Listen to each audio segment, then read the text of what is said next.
UP की 10 सीटों पर उपचुनाव बना 2027 का सेमीफाइनल। लोकसभा चुनाव के नतीजों ने बढ़ाई भाजपा की टेंशन। क्या सपा कांग्रेस फिर देगी बीजेपी को चुनावी चोट? क्या बसपा को उपचुनाव से मिलेगी सियासी संजीवनी?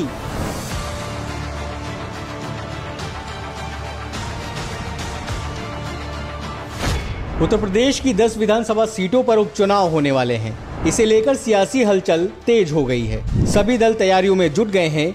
समाजवादी पार्टी और कांग्रेस ने एक साथ चुनाव लड़ने का ऐलान किया है। वहीं उपचुनाव से दूर रहने वाली बसपा भी इस बार चुनावी मैदान में ताल ठोक रही है।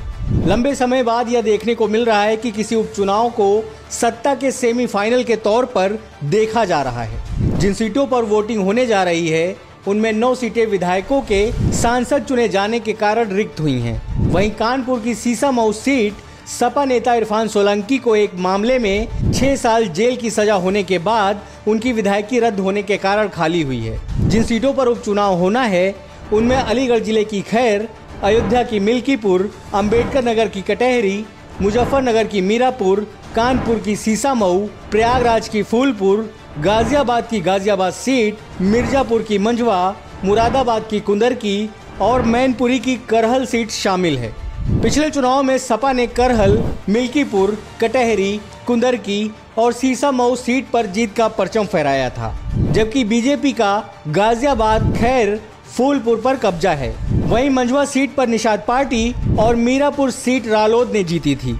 हालांकि इस बार कांग्रेस भी 2 से 3 सीटों पर चुनाव लड़ने का दावा कर रही है। वहीं रालोद और निषाद पार्टी अपनी अपनी सीटों पर चुनाव लड़ने का दावा कर रही हैं। सूबे में जिन सीटों पर उपचुनाव होने हैं उनमें सबसे अहम मिल्कीपुर, कटहरी और करहल मानी जा रही है।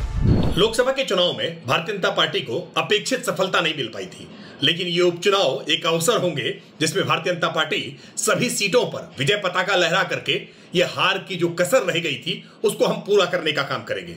भारतीय जनता पार्टी संगठन स्तर पर भी लगातार पूरी तैयारी कर रही है। संयोजक, प्रवासी और प्रभारियों की नियुक्ति करके हर स्थान पर बैठक कर रही है।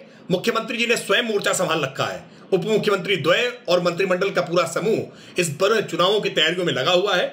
इस पूरे चुनाव में एनडीए अपनी पूरी मजबूती के साथ हर सीट को जीतने के लिए हर प्रकार के प्रयत्न कर रही है। बहुजन समाज पार्टी भी इस बार पहली बार मैदान में आ रही है।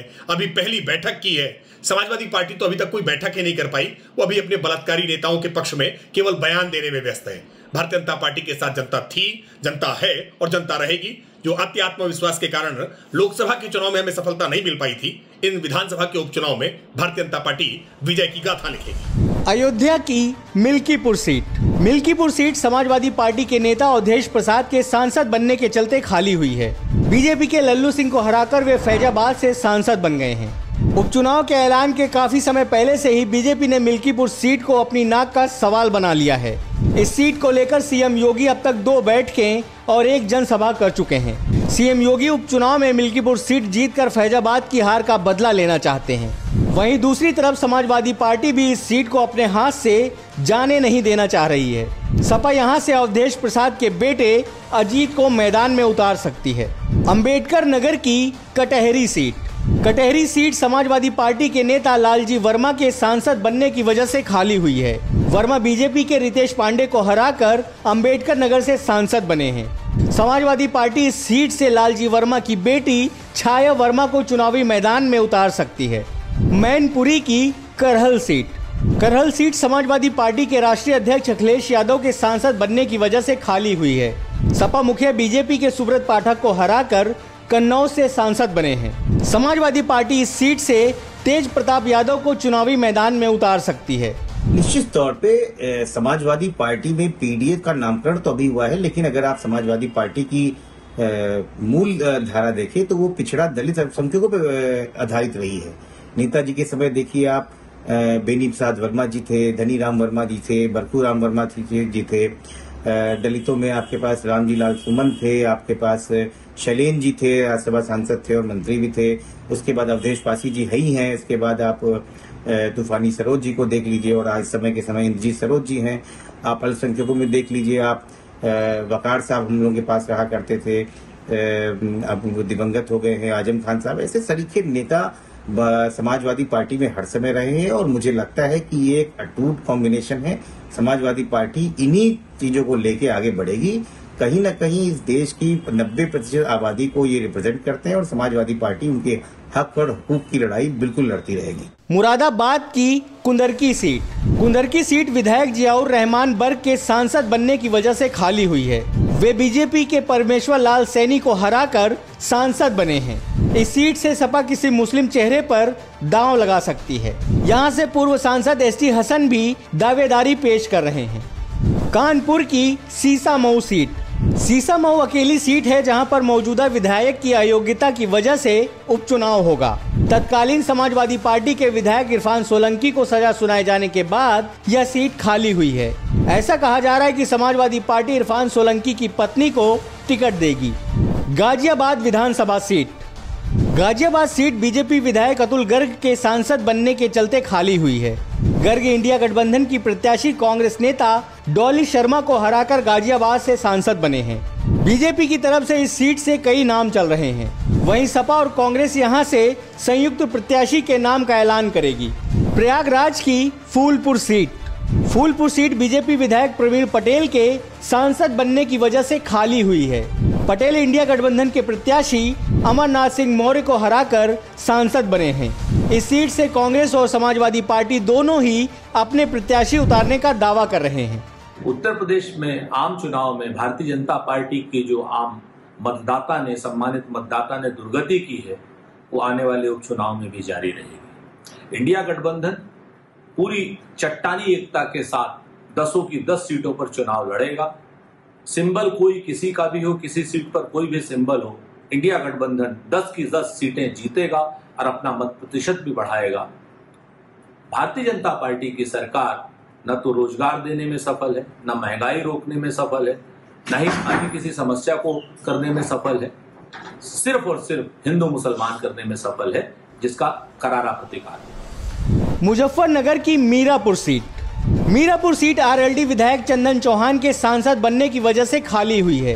बीजेपी आरएलडी के प्रत्याशी चौहान इंडिया गठबंधन के दीपक को हराकर बिजनौर से सांसद बने हैं। इंडिया गठबंधन इस सीट से किसी मुस्लिम चेहरे पर दांव लगा सकती है। वहीं आरएलडी इस सीट से चुनाव लड़ने का दावा पेश कर रही है।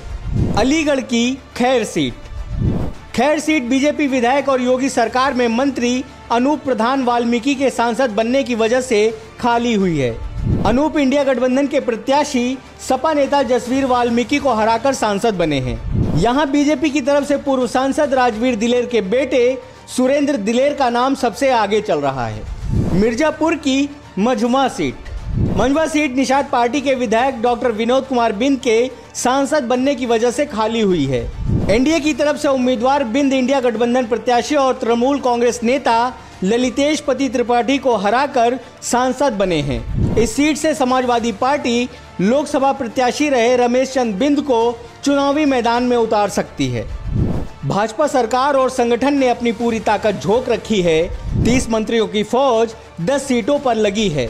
2 बार यह मंत्री जमीन परख कर शीर्ष चेहरों के सामने अपनी रिपोर्ट रख चुके हैं। सीएम ने खुद विधानसभाओं में पहुंचकर बैठकों का सिलसिला शुरू किया है। वहीं भाजपा के प्रदेश अध्यक्ष भूपेंद्र सिंह चौधरी और संगठन महामंत्री धर्मपाल सिंह उपचुनाव वाले क्षेत्रों में बैठक, संवाद व रणनीति बनाने में जुटे हैं। उधर सपा मुखिया अखिलेश यादव पहली बार किसी उपचुनाव की तैयारी में इतनी मशक्कत से लगे हैं। सभी 10 सीटों के पदाधिकारियों कार्यकर्ताओं के साथ उनकी बैठक हो चुकी है। चेहरों के चयन की कवायद तेज हो गई है। मूल संगठन के साथ ही फ्रंटल संगठनों के कार्यकर्ताओं को भी इन क्षेत्रों में लगाया गया है। पीडीए पंचायत के जरिए समीकरण साधने की कोशिशें हो रही हैं। उधर सहयोगी कांग्रेस में भी बैठकों व संवाद का सिलसिला चल रहा है। वहीं बसपा के पास इस लड़ाई में खोने के लिए तकनीकी तौर पर तो कुछ नहीं है। चुनाव में उसके सामने सबसे बड़ी चुनौती खुद को जीत के दावेदार के तौर पर भी पेश करने की ही है, तभी वह लड़ पाएगी। बसपा सुप्रीमो मायावती जी का उपचुनाव लड़ना अपने आप में एक बहुत बड़ा संदेश है कि कहीं न कहीं बहुजन समाज पार्टी का जो वोट बैंक बिखरा हुआ है, जो पार्टी को लग रहा है, बहन जी को लग रहा है कि शायद वो बिखर रहा है, तो शायद उसको साधने की उनकी कोशिश है। और निश्चित रूप से अगर वो कुछ नई तैयारियों के साथ में आती हैं तो नया संदेश देने की कोशिश करेंगी। और पार्टियों और बसपा एक कैडराइज पार्टी है, तो निश्चित रूप से इसके आपको परिणाम बड़े दिखेंगे। और पहली बार सभी सीटों पर चुनाव लड़ना अपने आप में एक नया संदेश है। लगातार हार के बाद भी अपने कोर वोटों के भरोसे बसपा की सियासत सांस ले रही है। उपचुनाव में बसपा छाप छोड़ने में सफल रही तो उसे सियासी संजीवनी मिलेगी।